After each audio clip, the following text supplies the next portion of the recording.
This is the full lesson plan from the haiku writing lesson that you observed in the last step.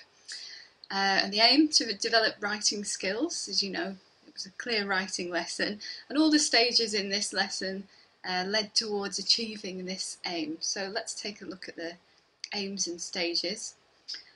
Starting off with the lead-in, you remember the teacher was asking lots of questions here, doing lots of eliciting, and she made sure the learners understood what haiku was, and she made a link to a Serbian poem to make sure that learners were familiar with this type of poem.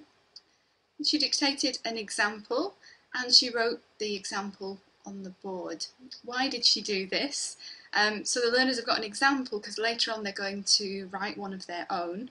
And also the format is really important in this type of poem, so she spent some time making sure learners understood that. The next stage was pre-writing.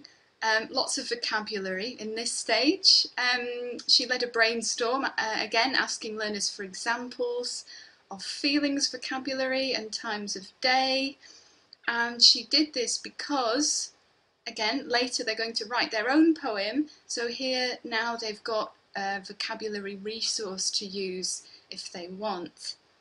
She then spent a bit of time checking the number of syllables in the words, making sure that learners understood this.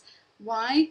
Because they need to know about syllables. In haiku poems, syllables is very important, so that they're ready to write. So now they have an example, they know about the format, they have some vocabulary, they're ready for the writing stage of the lesson. And here they worked in pairs and wrote their own poem. And the aim here is to develop writing skills. Plenty of time for this one. After the writing, they read the poems, and this was because the aim here was for them to share ideas. And then finally, although this isn't really part of the lesson itself, the homework was learners writing their own poems, and this is looking at individual writing skills. And maybe in a longer lesson, the teacher would have done this within the lesson time itself.